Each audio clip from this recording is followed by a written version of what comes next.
Pode se assentar. Irmãos, nós sabemos que a Babilônia, preste atenção, talvez seja o principal tipo, a principal tipologia que nós vamos ter nas Escrituras Sagradas para tipificar a vida no mundo, a vida mundana, os prazeres de uma vida sem Cristo. Talvez seja o principal tipo para que consigamos ter uma verdadeira concepção de um sistema mundano lá fora, que pretende viver independente de Deus. O principal erro de Eva foi querer viver independente de Deus, porque a serpente disse para ela: do dia que do fruto comeres, serás igual a Deus. E a Bíblia vai nos mostrar no livro de Daniel, eu tenho certeza que você conhece o texto, um cenário onde uma estátua é levantada, onde uma estátua é erguida e uma ordem é decretada, e uma fornalha aparentemente representava o fim daqueles que não se dobrassem diante daquela estátua. Mas quando nós chegamos no fim dessa passagem que fala sobre a estátua, nós vemos que essa fornalha, que esse fogo, que essa disposição de não se dobrar, não vai representar o fim daqueles jovens, mas vai representar um processo da vida deles com Deus. Você não compreendeu? Quando o mundo exige adoração à imagem de um homem, e ele te ameaça com fogo, e ele te ameaça por escolher a verdade, Deus então decide se revelar no meio das chamas. Leia comigo Daniel capítulo 3. Eu vou correr porque nós vamos ler o capítulo todo. Então seus bons de Bíblia aí já vão rapidinho. Daniel capítulo 3, verso 1. O rei Nabucodonosor fez uma estátua de ouro, cuja altura era de 60 côvados e a sua largura de 6 côvados. Levantou-a no campo de Dura, na província de Babilônia. Ela tinha 30 metros de altura, por 3 metros de largura. Amém ou não amém? E o rei Nabucodonosor, preciso trocar esse aqui, ele já está indo embora. Vocês estão percebendo que ele está pipocando já? Ele está cortando? Vamos lá. E o rei Nabucodonosor mandou ajuntar os sátrapas, os prefeitos, os presidentes, os juízes, esse aqui também, os tesoureiros, os conselheiros, os oficiais e todos os governadores das províncias, para que viessem à consagração da estátua que o rei havia levantado. Então se ajuntaram os sátrapas, os prefeitos, os presidentes, os juízes, os tesoureiros, os conselheiros, os oficiais e todos os governadores das províncias para a consagração da estátua que o rei tinha levantado. E estavam em pé diante da imagem que Nabucodonosor tinha levantado. E o arauto apregoava em alta voz: ordena-se a vós, ó povos, nações e gentes de toda língua. Preste atenção. O arauto do rei proclamava que todos os povos, que todas as pessoas, que todas as línguas prostrassem-se diante do rei. Quando ouvireis o som da buzina, do pífaro, da harpa, da sambuca, do saltério, da gaita de fole, de toda sorte de música, vos prostrareis e adorarei a imagem de ouro que o rei tem levantado. E qualquer que não se prostrar e não a adorar, será na mesma hora lançado dentro do forno ardente. Portanto, no mesmo instante em que todos os povos ouviram o som da buzina, do pífaro, da harpa, da sambuca, do saltério, de toda sorte de música, se prostraram todos os povos, nações e línguas, e adoraram a estátua de ouro que o rei tinha levantado. Então preste atenção comigo aqui, que é a Babilônia. A Babilônia, ela era uma terra que estava sedenta por aparência, sedenta por poder. Nabucodonosor era um rei influente, e certa vez ele decide erguer uma estátua de ouro, uma estátua de 30 metros, meu irmão, 30 metros é muito metro. E essa estátua, ela era símbolo da vaidade daquele homem, símbolo da vaidade humana, símbolo da busca do poder a qualquer custo. E a ordem era clara: todos aqueles que não se prostrassem diante daquele poder, diante daquela aparência, deveriam ser lançados na fornalha. Essa era a imagem da estátua. Era muito mais do que um ídolo. Aquela estátua representa tudo aquilo que ainda hoje exige de nós, filhos de Deus, reverência. Aquela estátua representa a vaidade, representa a busca pelo status, a busca pelo sucesso, a aparência, ideologias, riqueza, o mundo. Essa estátua também é símbolo do que as pessoas vão passar nessa terra durante a grande tribulação. Porque lá em Apocalipse capítulo 13, versículo 15, a Bíblia vai dizer: também lhe foi permitido dar alento à imagem da besta, para que ela falasse, e ordenou que todos os povos, línguas e nações adorassem a imagem da besta, e aqueles que não a adorassem, que fossem mortos. Qualquer semelhança é mera coincidência. E a gente vive numa geração, meus irmãos, que vai estar ser preparada para a besta, para o anticristo, para o falso profeta. E essa geração em que nós vivemos hoje, ser fiel a Deus muitas vezes parece ser desvantajoso, onde a pressão do mundo lá fora é poderosa sobre as nossas vidas, de tal maneira que é necessário que nós recuemos, que nós não sejamos fiéis a Deus. E essa pressão, essa força quer nos levar para a fornalha. É uma ameaça real, diária, como eu te disse no início, sobre aquele jovem homem que entrou em contato comigo, porque ele estava sob pressão. E deixa eu te falar, o maior perigo do mundo hoje não é existir uma fornalha. O maior perigo hoje para nós, cristãos, filhos de Deus, é se curvar diante da estátua do mundo. Você conhece o texto, você conhece a história. Esses 3 jovens hebreus, citados por Daniel, eles não eram apenas fiéis, eles não eram apenas crentes em Deus, eles não eram apenas filhos de Deus posicionados, eles, acima disso tudo, eles sabiam quem eles eram em Cristo. Amém. Porque quando eles se recusaram a adorar aquela imagem, eles não estavam apenas desobedecendo o decreto de um rei, eles estavam confirmando a sua identidade em Cristo Jesus. E hoje o mundo moderno é assim, ele continua a criar imagens de ouro, ele continua a criar cenários perfeitos, cenários de vida, padrões de perfeição, padrões de ideologias, padrões de pensamentos, filosofias, tudo isso para tentar substituir, preste atenção, os princípios de Deus. Se Deus diz que não deve assassinar, o mundo arruma uma filosofia moderna, bonita, dizendo que é permitido assassinar crianças no ventre. Se Deus diz que Ele fez homem macho e fez a fêmea mulher, o mundo quer, com uma filosofia toda rebuscada, bonita, repleta de amor, dizer que não, que você pode ser o que você quiser. Se a palavra de Deus diz que o sexo deve ser feito debaixo do casamento, o mundo não, o mundo transforma isso como amor, e que você faz o que você quiser, e que o importante é ser feliz. Assinado Satanás.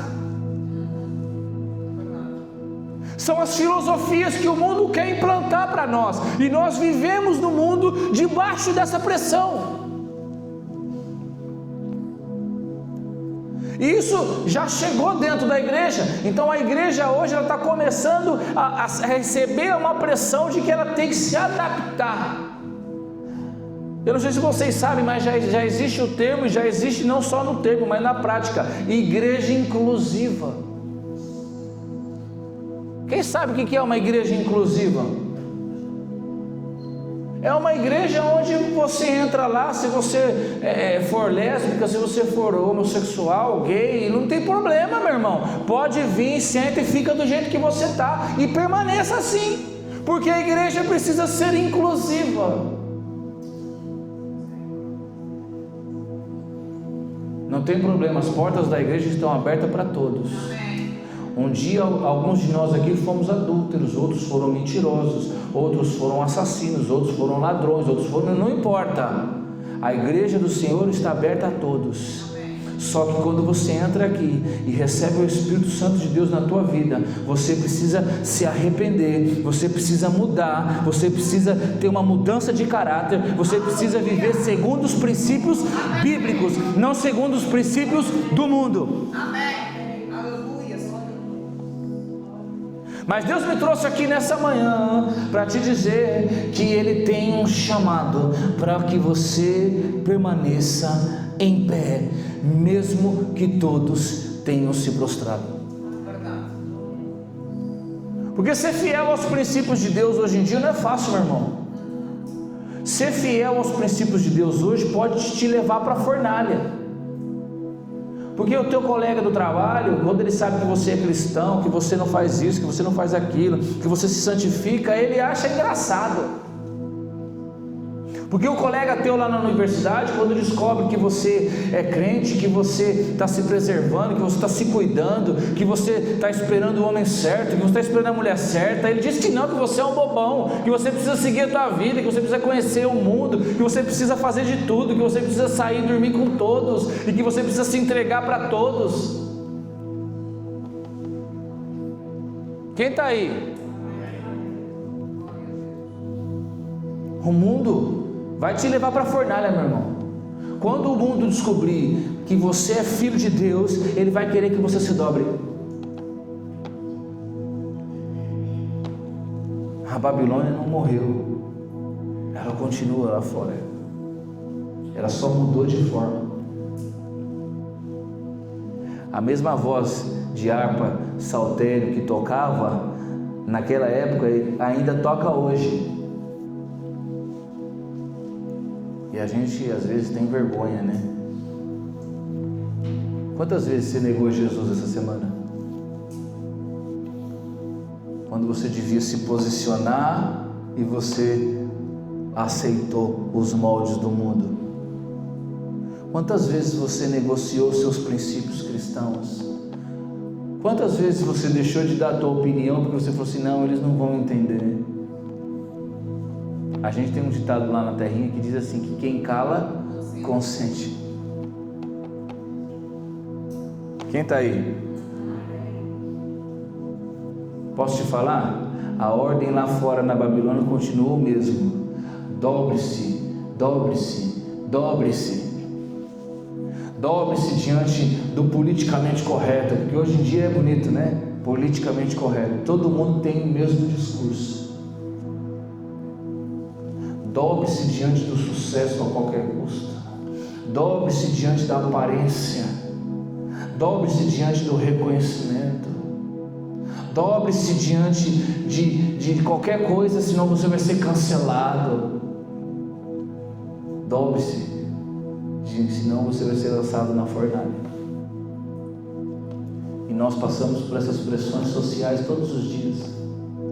Crises de identidade, perdas emocionais, perseguições. Sabia, meu irmão, que tem gente que olha para você e te odeia só porque você é crente? Só por isso. Sabia que tem gente que olha para você e te odeia só porque você decidiu ter um namoro cristão? Sabia que tem gente que olha para você e te odeia só porque você decidiu não se contaminar com essas palavras torpes que saem da boca deles todos os dias? Eles te odeiam só por isso. Eu já ouvi assim uma vez assim, esse Eric, eu não vou com a cara dele, eu não gosto dele, porque ele é todo cheio de querer ser santinho, não fala nenhum palavrão. Eles te odeiam só por isso. Mas posso te falar, quando o mundo começar a te odiar por conta de Jesus Cristo, você está no caminho certo. Porque Ele disse: ou eles te odiarão por minha causa, te perseguirão por minha causa. Então vai por mim, você está no caminho certo. Quem está aí? É um sistema, meu irmão. É um sistema preparado para te destruir, para te oprimir, para te levar para o suicídio. E o mais perigoso não é a fornalha, o mais perigoso é se ajoelhar só para evitá-la. Eu vou falar de novo, o perigoso não é a fornalha, o perigoso não é o mundo, o perigoso é você se ajoelhar diante dela só para evitá-la. Eu vou evitar falar que eu sou crente aqui para não ser julgado.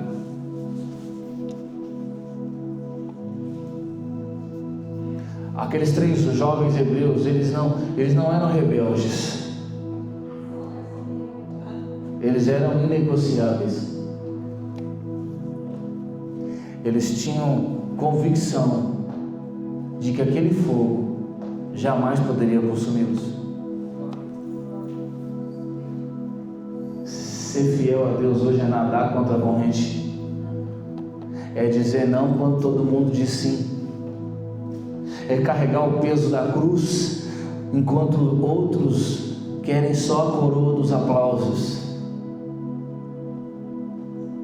Eu costumo dizer, algumas pessoas às vezes falam para mim: nossa, mas a sua vida é tão boa, a sua vida é tão isso. É fácil ser crente assim, é engraçado, né? Que as minhas quedas, as minhas lutas, as minhas dores, ninguém fala. Tem alguns que ainda dizem que é sorte. Ah, pastor, você tem sorte? Sorte?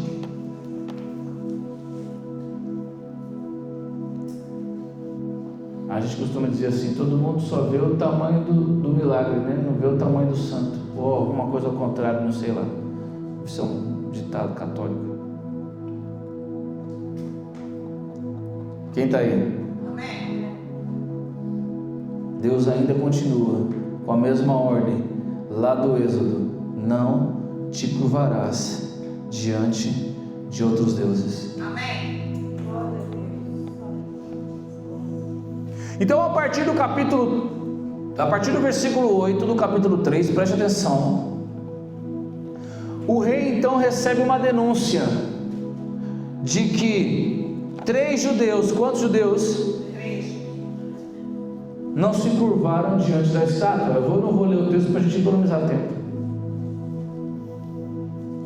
Então esses homens são trazidos até Nabucodonosor, são trazidos até o rei, que furioso oferece para eles uma segunda chance.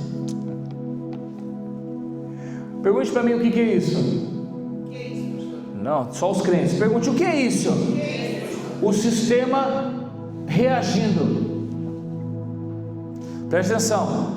Quando você se posiciona como crente, como filho de Deus, quando você fala: não vou me contaminar, não vou me prostrar, você acha que o mundo fica ok? Você acha que a pressão aceita? Não, ele reage.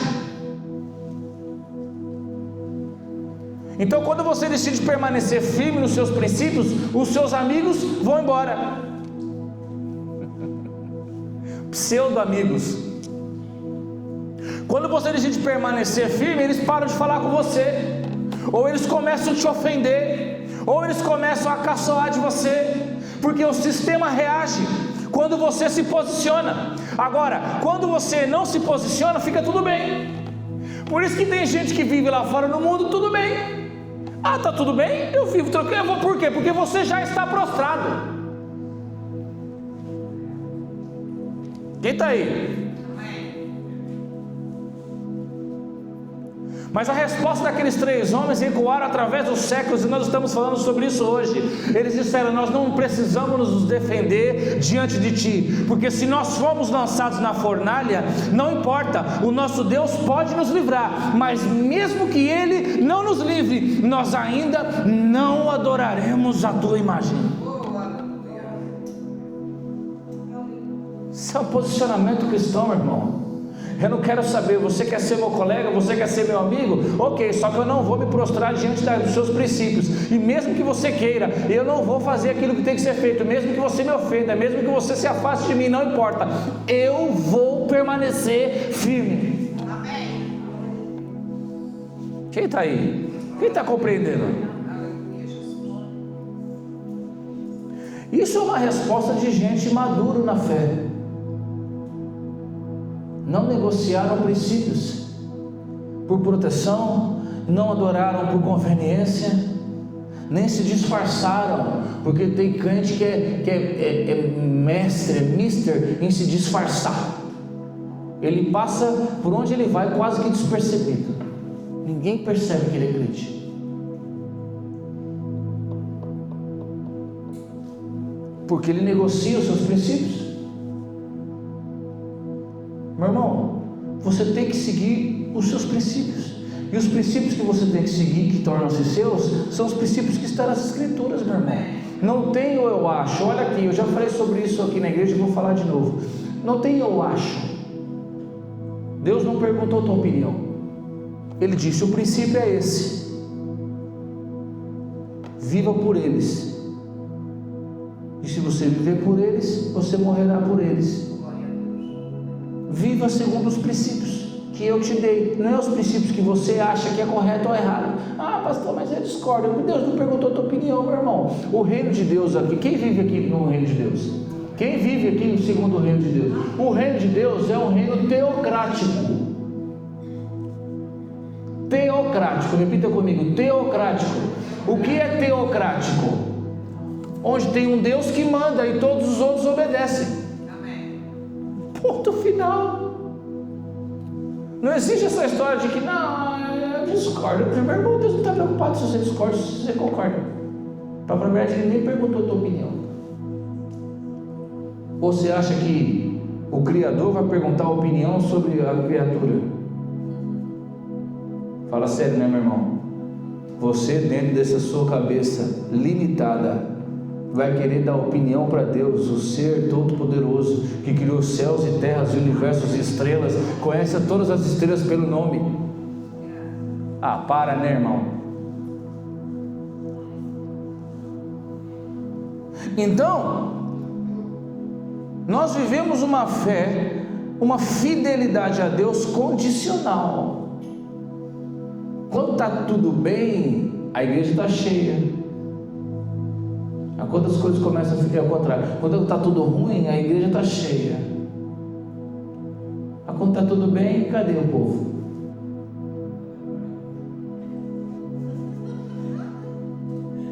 É porque está tudo bem. Se não tem dinheiro, se está numa miséria lascada, vai para a praia?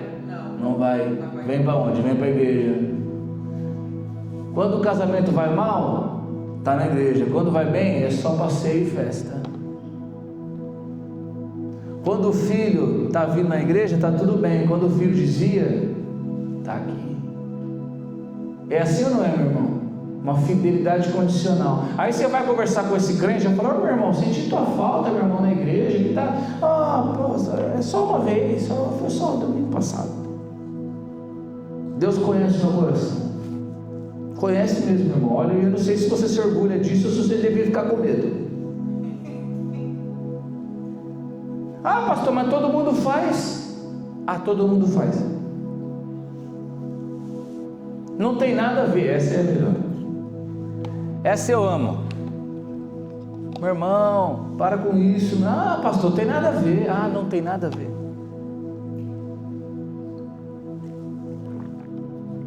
Quando chegar no céu, Jesus vai olhar para você e vai falar: não tem nada a ver não, meu irmão. Desce. Misericórdia. Misericórdia ou não, irmão? Amém. Quem aqui permanece firme, mesmo diante do fogo? Esses 3 homens nos ensinam que o verdadeiro milagre, preste atenção, não é ser poupado da fornalha, mas manter fiel a Deus dentro dela. Você tem que se manter fiel a Deus. Esteja a sua vida bem, esteja a sua vida mais ou menos, esteja a sua vida mal. Deus é soberano, amém ou não amém? Todas as provas da tua vida, todas as tentações, todas as lutas, todos os desertos, Ele pode te livrar de todos eles. Quem crê? Amém. Deus pode nos livrar de todas as provas, de todas as lutas. A gente pode ter uma vida, olha, espetacular. Ele pode, porque Ele é soberano, porque Ele é todo poderoso. Mas Ele pode não te livrar. Ele pode te livrar, Ele pode não te livrar. A grande questão é, você vai permanecer firme quando? Sempre? Ou só quando está tudo bem? Porque olha aqui, meu irmão, vai por mim.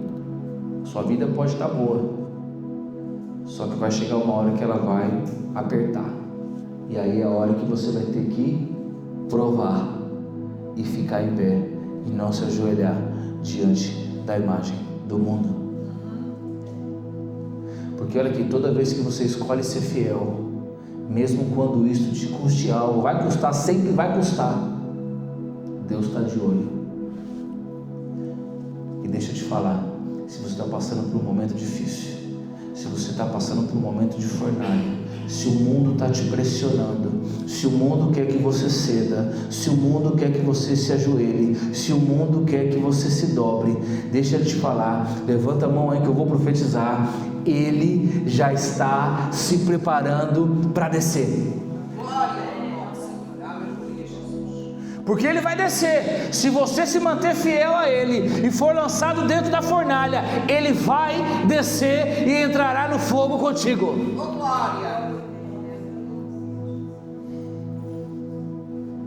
Ele vai descer, porque Nabucodonosor viu lá uma imagem.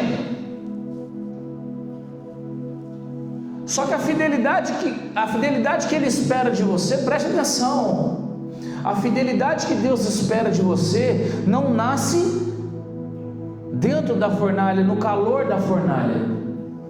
Porque tem gente que é assim, irmã ali, esquece de Deus o ano todo. Quando as coisas apertam, eu sou fiel a Deus.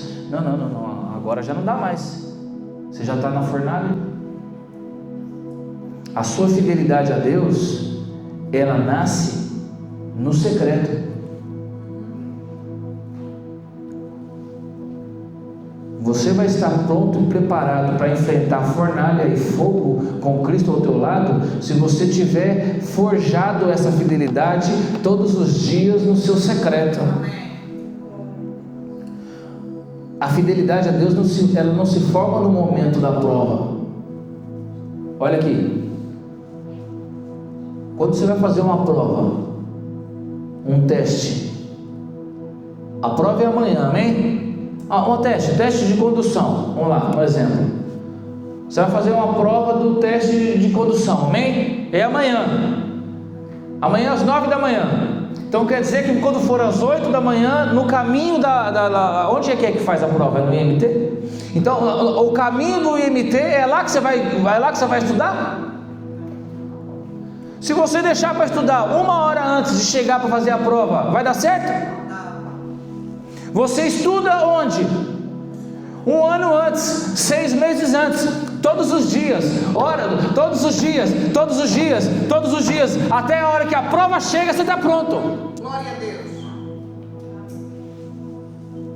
A questão é que a prova do IMT, você sabe quando ela vai chegar. As provas com Deus, você não sabe a hora que elas chegam. Você não sabe a hora que o mundo vai decidir levantar uma imagem e pedir para que você a adore. Você não sabe quando.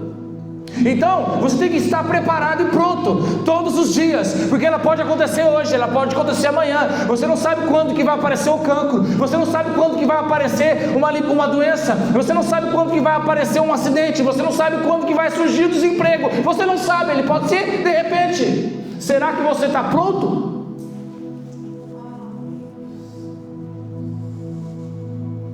Porque na hora que a doença aparece, não adianta, meu irmão, já pode ser tarde.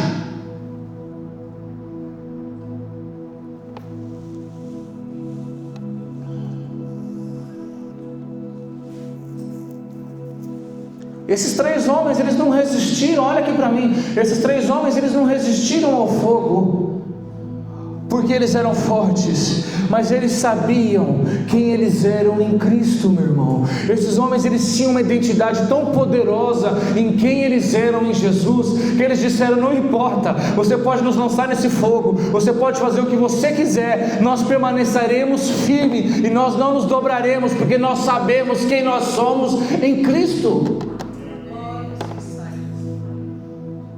E saber quem é em Cristo é entrar na universidade, por exemplo, e não negociar os seus valores. Saber quem é em Cristo é viver num ambiente de trabalho onde todo mundo mente, onde todo mundo da sua boca só sai palavras horríveis, e você continua dizendo a verdade, você continua falando da sua boca só saindo palavras de bênção. Isso é saber quem é em Cristo. Saber quem é em Cristo é se manter um casamento puro, um casamento ilibado, uma mente limpa, uma boca sem amargura, é se manter fiel mesmo quando não tem ninguém olhando. Porque olha aqui para mim, sabe quando que é que você prova a sua fidelidade a Deus? Quando você se mantém puro, e quando você mantém os princípios de Deus quando ninguém está te olhando.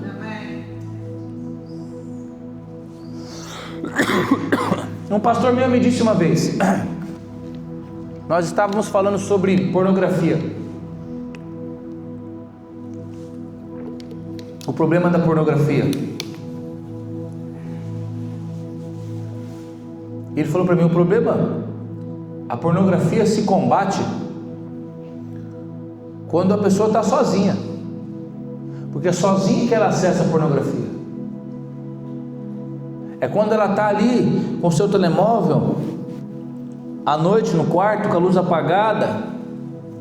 É naquele momento que ele tem que ser fiel a Deus, ser fiel, se tiver algum companheiro, ao seu companheiro. É naquele momento, porque ele está sozinho, ele pode fazer o que ele quiser. Dificilmente alguém vai olhar pornografia dentro do autocarro. Consegue compreender o que eu digo?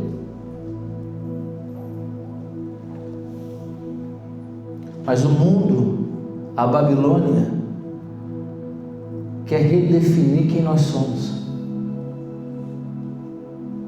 Já disse aqui, a Babilônia quer dizer que homem pode ser mulher. A Babilônia pode falar que pecado é evolução, que santidade é fanatismo. Ele que ele chama a gente de fanático. O mundo chama a gente de fanático. Uma das alcunhas, né, que a gente tem. Mas eu prefiro ser fanático. Amém. E reinar com Cristo. E viver com Deus por toda a eternidade, do que ser um politicamente correto e ser lançado no fogo que arde eternamente.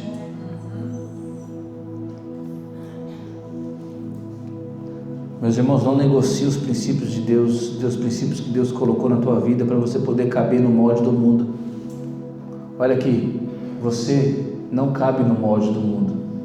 Eu vou falar de novo, você não cabe no molde do mundo. Se as pessoas lá fora olham para você e acham você fixe, tem algum problema.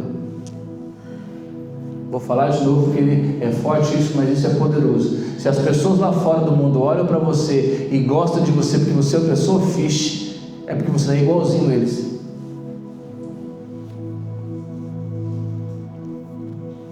Não estou dizendo que você tem que ser também aquele crente chato, que não é isso que eu estou dizendo, irmão. Está conseguindo compreender? Estou falando de princípio.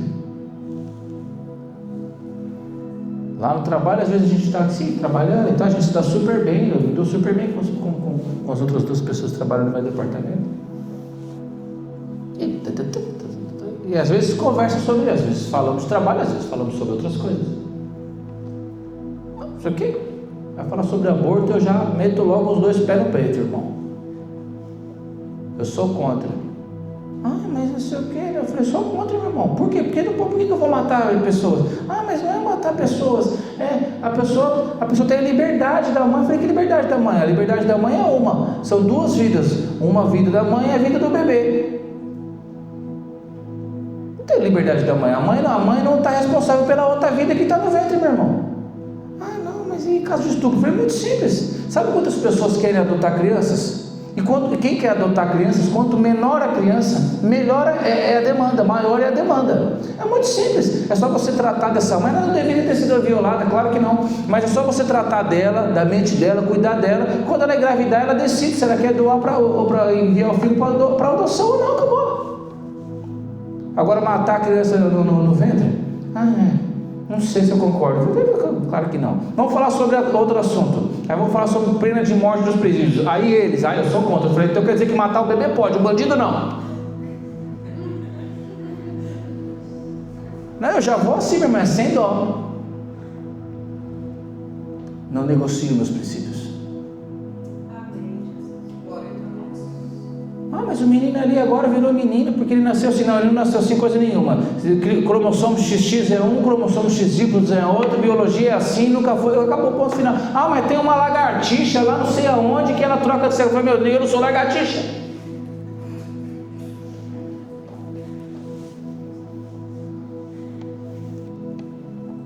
Aí vai falar, não vou nem falar sobre os outros assuntos que aí dá confusão. Princípios, meu irmão. Princípios são princípios. E eles são inegociáveis. E se não quiser gostar de mim, não quiser me chamar para almoçar, amém, meu irmão. É livramento. No resto do dia a gente é super tranquilo. Trabalhamos, rimos, nos divertimos, contamos piadas, mas nós não negociamos princípios. E lá na sua universidade tem que ser assim. Lá na sua escola tem que ser assim. Não negocie princípios, meu irmão. Sabe por quê? Olha aqui para mim. Na hora que a coisa apertar na vida deles, mas quando apertar mesmo, eles vão atrás de você e vão falar, olha aqui, ora por mim, faz uma oração, uma reza, sei lá, não sei o que você faz aí, porque a vida está difícil, eu sei que você é um homem de Deus, eu sei que você é uma pessoa que está sempre falando de Deus, eu sei que você está sempre aí lutando, olha, meu irmão, meu pai, meu cunhado, meu filhinho, meu cachorro, não sei quem, está morrendo, está doente, olha, faz uma reza aí, me ajuda. Aí a hora que você fala, aí você se desarma, meu irmão, aí você vai lá e transparece o amor de Cristo. Está conseguindo pegar ou não? Amém. Vamos correr aqui. Então, a partir do verso 19 do capítulo 3, a história você conhece bem, a fornalha então vai ser aquecida 7 vezes mais. Amém ou não amém? O rei chamou os homens e falou para ele, olha, vou dar para vocês uma segunda chance, porque o mundo é assim, o mundo é cheio de querer dar segunda chance para você, só que você não aceita nem na primeira nem na segunda, e se ele te der a terceira, você mete o pé nela, meu irmão. Então o rei falou, então vocês não vão se dobrar, então que aqueça-se a fornalha 7 vezes mais, e que lancem eles lá dentro, porque o mundo é assim, para o mundo você é dispensável.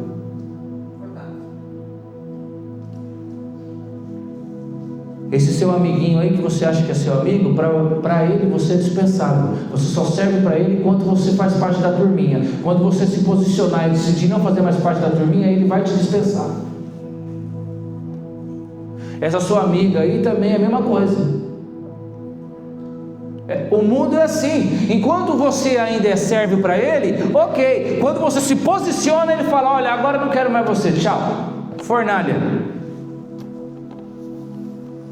É por isso que a pessoa fica desesperada e liga lá e manda mensagem para o pastor e fala, olha, eu não sei mais para onde correr, eu quero me matar. Por quê? Porque o mundo já dispensou ele. 7 vezes mais. Quantas vezes? 7. A fornalha foi aquecida 7 vezes mais. Os soldados que foram lançar aquele jovem dentro da fornalha morreram. Estava tão quente que os soldados que foram lançar os homens viraram churrasco. Os outros 3 homens caíram dentro da fornalha, vivos. Preste atenção no texto: caíram vivos e amarrados. Preste atenção, eles estavam atados com cordas. Eles caíram na fornalha vivos e amarrados. Quando o rei olha para dentro da fornalha, ele se assusta. Preste atenção, porque ele vê 4 homens soltos. Para de graça, irmão. Olha aqui, os homens estavam segurando Sadraque, Mesaque e Abednego, chegaram perto da fornalha e morreram. Amém ou não amém? Amém. Mas a corda não queimou. Você não está pegando. E eles foram lançados atados, amarrados. Mas quando o rei olha, eles estão desfile de glória, meu irmão. Está caminhando um para um lado, outro para o outro. Oh, aleluia. Eu mexi na conversa que eles estavam tendo ali com Jesus.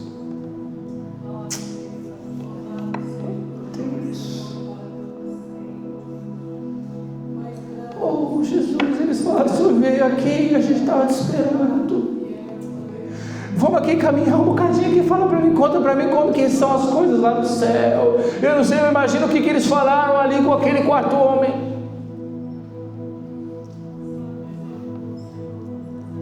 O rei se assusta, vê 4 homens soltos, andando no meio do fogo. E ele diz: o 4º homem, não sei como está escrito na tua Bíblia, mas o original diz assim, que eu vejo o 4º homem e ele é como um filho dos deuses. Eu não sei se na sua Bíblia está escrito filho do homem, mas não é essa a tradução correta. A tradução correta é: ele é como o filho dos deuses. E aqui está o clímax da fidelidade. Preste atenção, olha aqui para mim. Deus não livrou os jovens do fogo, mas livrou os jovens no fogo. Eu vou falar de novo. Deus não livrou aqueles meninos, aqueles jovens do fogo, mas livrou deles no fogo. Aleluia. E é assim com você, meu irmão. Você está na luta, você está na prova, você está na fornalha, não importa, Deus virá e livrará você no fogo. Então digo mais. Quer mais? Fala para mim, quero. Fala para mim, quero. Não apenas livrou, mas desceu e esteve lá com eles. Porque Deus não quer só livrar você no fogo, não, meu irmão. Ele vai descer e vai estar do teu lado. Porque Ele gosta de participar. A presença de Deus não ficou do lado de fora, esperando o fogo passar. Pelo contrário, Ele entrou no meio da fornalha. Ele entrou no meio do fogo, que estava aceso 7 vezes mais, estava quente 7 vezes mais. Não encontrou mais. Agora que aqueles meninos não estavam nus. Tem isso. Aqueles meninos não estavam nus. Pensa, os homens que foram lançá-los morreram, e eles caíram do fogo e continuaram vestidos. Aleluia. Glória a Deus. Vestidos com reverência. As suas vestes estavam intactas. E a gente poderíamos falar aqui sobre vestes, porque as vestes revelam o teu caráter. Porque fidelidade é uma coisa, caráter é outra. Tem um monte de crente aí que o caráter, meu irmão, só Jesus para tratar.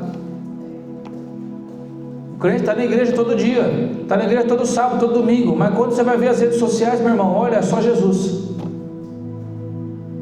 Umas coisas que eu olho assim, eu falo: meu Deus, não sei se eu oro, se eu desvio. Olha, está conseguindo pegar ou não? Dá uma glória a Deus aí, irmão, para disfarçar. Brincadeira.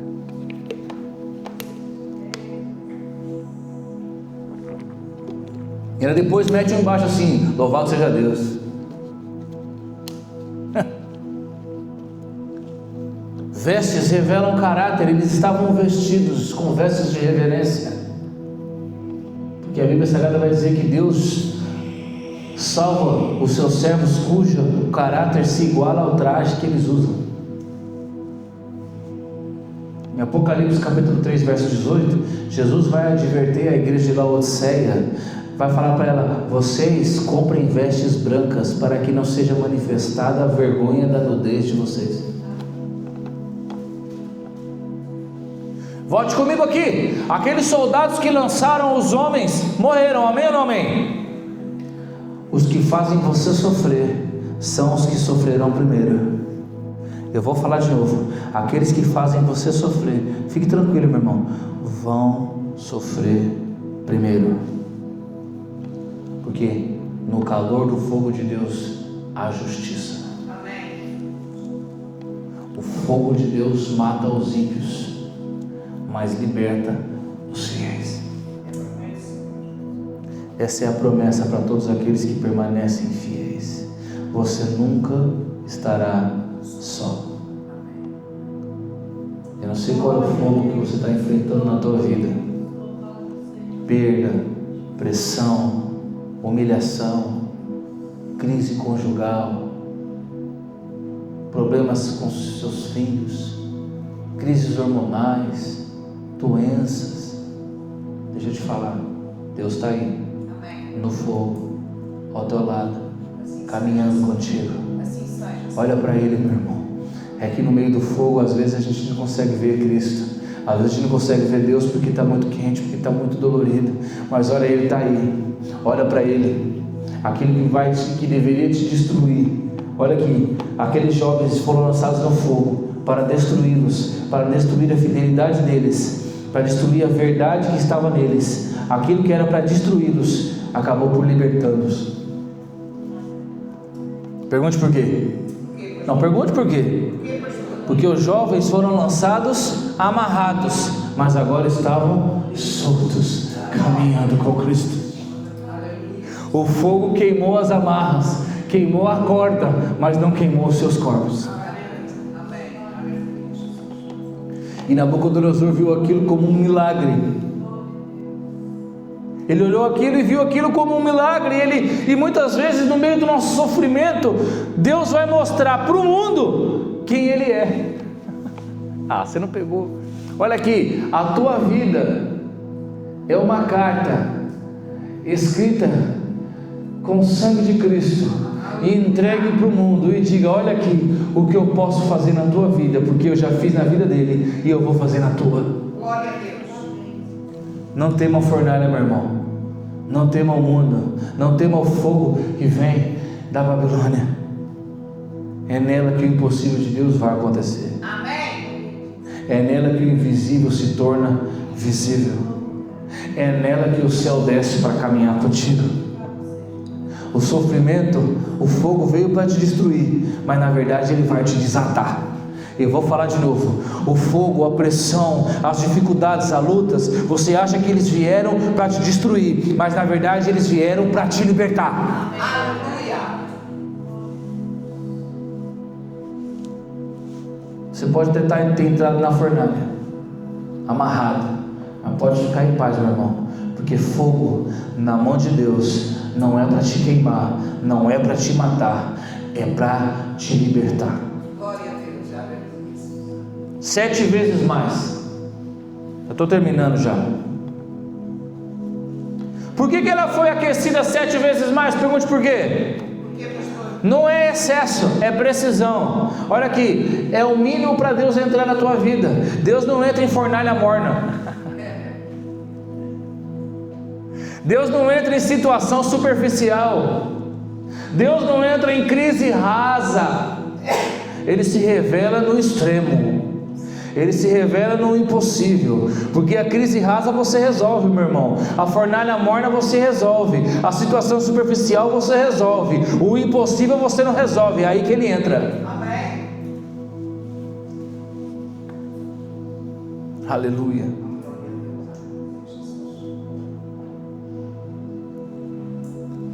E então os jovens saem da fornalha, meu nome. E algo fica evidente.